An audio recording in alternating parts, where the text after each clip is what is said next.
గత కొన్ని రోజులుగా సోషల్ మీడియాలో వ్యక్తిగతంగా నా మీద అదేవిధంగా దుష్ప్రచారాన్ని కొంతమంది వ్యక్తులు ప్రచారం చేసేదానికి బాధతో అవాస్తవాలని ఈ రకంగా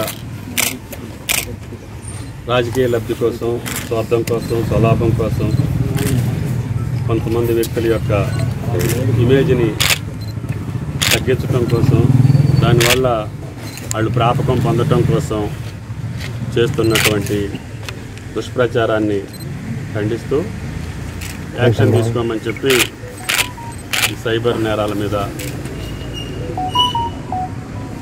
తగు చర్య తీసుకోమని చెప్పి ఆ క్లిప్పింగ్స్ తోటి పాటు నేను కమిషనర్ గారికి వినతి పత్రం ఇవ్వటం జరిగింది. ఆయన గారు లీవ్లో ఉండటం మూలాన అడిషనల్ ఎస్పీ పూజా గారికి ఎండార్జ్ చేశారు. ఆమె గారు తప్పకుండా దీన్ని వెరిఫై చేస్తామని చెప్పారు. ఇది రాజకీయాల్లో జరుగుతున్నటువంటి నికృష్టమైనటువంటి, నీచమైనటువంటి, నిరాధారమైనటువంటి విషయాల మీద, ముఖ్యంగా వ్యక్తిగత ప్రతిష్టని, వ్యక్తిగత వ్యవహారాన్ని, లాభాన్ని రాజకీయపరమైనటువంటి కోణంలో చూపిస్తూ పార్టీ మారుతున్నారని అనేక రకాలుగా మీరు కూడా చూసుంటారు. వాటిని మళ్ళీ మీకు రిపీట్ చేసేదానికంటే మీకు క్లిప్పింగ్స్ రూపంలో ఇవ్వటం జరిగింది. అటువంటి మంచిది కాదు. మీకు ఈ జిల్లాలో 40 సంవత్సరాలుగా నా జీవితం మీకు తెలుసు, నా కార్యక్రమాలు మీకు తెలుసు. ఎక్కడున్నా జిల్లా అభివృద్ధి కోసమే, జిల్లా ప్రజల యొక్క బాగు కోసమే, జిల్లా ప్రజల యొక్క సంక్షేమం కోసమే చూశాను తప్ప నా వ్యక్తిగత లాభం కోసమో, వ్యక్తిగత స్వార్థం కోసమో, వ్యక్తిగత పదవి కోసమో నేను ఎప్పుడూ ఆరాట పడలేదని చెప్పి విజ్ఞప్తి చేస్తున్నాను. అందుకని గెలిచినా ఓడినా ప్రజల పక్షా నుండి ఖమ్మం జిల్లా ప్రజలతో పాటు నాకు ఉమ్మడి రాష్ట్రంలో కూడా పనిచేసే అవకాశం వచ్చింది. తర్వాత తెలంగాణ ఏర్పడ్డ తర్వాత గౌరవ ముఖ్యమంత్రి గారు నన్ను అసాధారణ రీతిలో గౌరవించడం జరిగింది. అది మీకు తెలుసు. ఆయన గారు ఆ రోజు కూడా చెప్పారు, అన్ని జిల్లాలతో పాటు ఖమ్మం జిల్లా కూడా అభివృద్ధి జరగాలి, తమ్ములా నువ్వు నాతో ఉండాలి అని చెప్పి ఓడిపోయినా కూడా నన్ను క్యాబినెట్లో పెట్టి గౌరవించినటువంటి వ్యక్తి కేసీఆర్ గారు. ఆయన ఇచ్చినటువంటి మాటకు అనుగుణంగానే గత టర్మ్లో ఈ జిల్లాకి, ఏ జిల్లాకి ఇవ్వనటువంటి నిధుల్ని ముఖ్యమంత్రి గారు మన జిల్లాకి ఇచ్చారు.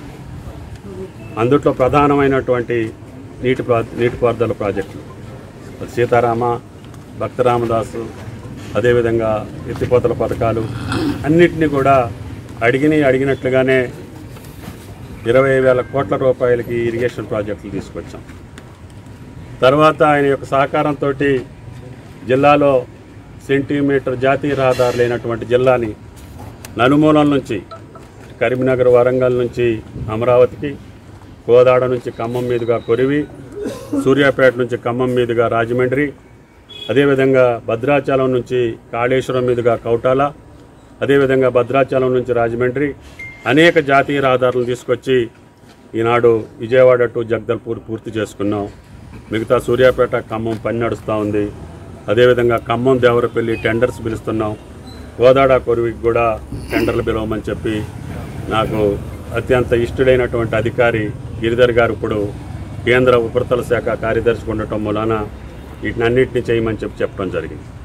ఇవి కాకుండా మీకు తెలుసు, ఖమ్మం పట్టణానికి కూడా ముఖ్యమంత్రి గారిని తీసుకొచ్చి ఆ రోజున అతి దుర్గంధంతో కూడుకున్నటువంటి గోళ్లపాడు ఛానల్కి 100 కోట్లు, అదేవిధంగా ఈ రోజున దంసలాపురం బ్రిడ్జి, అన్ని రహదారులు కూడా 6 లేన్ చేసి మీడియేటర్స్ పెట్టి సెంటర్ లైటింగ్ పెట్టి ఈ రోజున ఖమ్మం జిల్లాని ఉన్నటువంటి 36 జిల్లాల్లో కూడా ఆదర్శవంతంగా అందంగా తీర్చిదిద్దే అవకాశం నాకు గత 5 సంవత్సరాల్లో ముఖ్యమంత్రి గారు కల్పించారు. అదేవిధంగా మంచినీటి పథకాలు, ఇంటింటికి మంచినీళ్ళు ఇచ్చే పథకం, ఒక ఖమ్మానికే 280 కోట్లు మిషన్ భగీరథ కింద తీసుకొచ్చాం.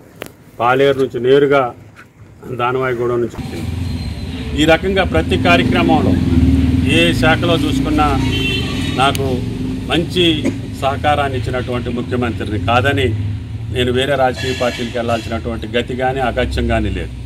కానీ కొంతమందికి అది కంటగింపు ఉండొచ్చు, లేకపోతే వాళ్ళ యొక్క రాజకీయ సుస్థిరతకి భంగం కలుగుద్దామన్న భావంతో ఇటువంటి నీచమైనటువంటి నికృష్టమైనటువంటి కార్యక్రమాలు చేస్తున్నారు. అది రాజకీయాల్లో మంచిది కాదు అని చెప్పడానికి మీ ముందుకు వచ్చానని చెప్పి విజ్ఞప్తి చేస్తున్నాను. కాబట్టి నేను చేసిన దానికి ప్రతిఫలం సక్రమంగా దక్కలేదు. కొంతమంది అంతర్గతంగా ఉండి వాళ్ళ యొక్క రాజకీయ స్వార్థం కోసం పార్టీని ఓడించినటువంటి వ్యక్తులు ఈ కార్యక్రమాన్ని కొనసాగిస్తున్నారు. అది అంతకంటే మంచిది కాదు అని చెప్పి నేను చెప్పదలుచుకున్నాను. కాబట్టి ఆ రోజున గత ప్రభుత్వ కాలంలో చేసినటువంటి దుశ్చర్యలకి పరాకాష్ఠగా ఈనాడు ఇంకా పార్టీని భ్రష్టు పట్టించడానికి, ప్రభుత్వ ఇమేజ్ని తగ్గించడానికి కష్టపడి పనిచేసేటటువంటి ముఖ్యమంత్రి యొక్క ఇమేజీ ఈ చిల్లరి విషయాలతోటి మసకబారటానికి చేసేటటువంటి కార్యక్రమం తప్ప ఇంకొకటి కాదు అని చెప్పి విజ్ఞప్తి చేస్తున్నాను. కాబట్టి దయచేసి కలిసి వచ్చో అర్ధాంతరంగానో అదృష్టవశాత్తు రాజకీయాల్లోకి రావచ్చు, పదవులు రావచ్చు. కానీ ఆ పదవుల్ని దుర్వినియోగం చేసే ఆలోచన మాత్రం మీకు ఉండకూడదు, ఆ దురదృష్టం మీకు పట్టకూడదు. అది ఖమ్మం జిల్లా ప్రజలకి నష్టం జరుగుతుందని చెప్పి విజ్ఞప్తి చేస్తున్నాను. కాబట్టి నేను గత అసెంబ్లీ ఎన్నికల్లో నేను కోరుకున్నట్టుగా ఫలితాలు రాలేదు కాబట్టి, కొంతమంది అంతర్గతంగా చేసినటువంటి దుశ్చర్యల వల్ల నష్టం జరిగింది కాబట్టి నేను మౌనంగా ఉన్నాను తప్ప, లేకపోతే రాజకీయాలు చేయలేకనో, లేకపోతే రాజకీయాలు తెలియకనో, రాజకీయాల కోసమో నేను ఉండలేదని చెప్పి కూడా మీకు విజ్ఞప్తి చేస్తున్నాను. కాబట్టి దయచేసి అటువంటి నీచమైనటువంటి పనులకు పాల్పడొద్దని, ప్రోత్సహించొద్దని చెప్పి పెద్దలకి విజ్ఞప్తి చేస్తూ, మళ్ళీ భవిష్యత్తులో ఈ రకమైనటువంటి నీచ కార్యక్రమాలకి, రాజకీయ దౌర్భాగ్యమైనటువంటి దురదృష్ట కార్యక్రమాలకి పాల్పడవద్దని, అది మీ భవిష్యత్తుకి మంచిది కాదని చెప్పి హెచ్చరిస్తూ, నేను సాక్షాత్తు ముఖ్యమంత్రి గారికి నాకు చిరకాల మిత్రులు, ఆయన గారు నాకు అవకాశం ఇచ్చారు. నేను ఓపికతోటి, సహనంతో ఆయన గారు ఆలోచనకు అనుగుణంగానే నేను రాజకీయాల్లో ఉంటా తప్ప నాకు వేరే ఆలోచన ఉండదు అని చెప్పి మళ్ళీ ఒకసారి విజ్ఞప్తి చేస్తూ, వీళ్ళ భ్రష్టమైనటువంటి ఆలోచనలు, వీళ్ళ సంకుచితమైనటువంటి ఆలోచనలకి నేను తొందరపడి సహనం కోల్పోయి ఏ కార్యక్రమం కూడా నిర్వహించను అని చెప్పి విజ్ఞప్తి చేస్తూ, తప్పకుండా రేపు జిహెచ్ఎంసీలో కానీ, ఖమ్మం మున్సిపాలిటీలో కానీ ఏ ఎన్నికలు వచ్చినా కూడా టీఆర్ఎస్ పార్టీ కేసీఆర్ గారి నాయకత్వంలో నేను పనిచేయటానికి, విజయానికి తోడ్పడటానికి నేను ఎప్పుడు సిద్ధంగా ఉన్నానని చెప్పి విజ్ఞప్తి చేస్తూ, మీ అందరూ కూడా నాకు అనేక సంవత్సరాలుగా, రోజులుగా సహకరించినటువంటి మీడియా మిత్రులకు కూడా విలువలతోటి నన్ను ఈ కాడికి తీసుకొచ్చారు.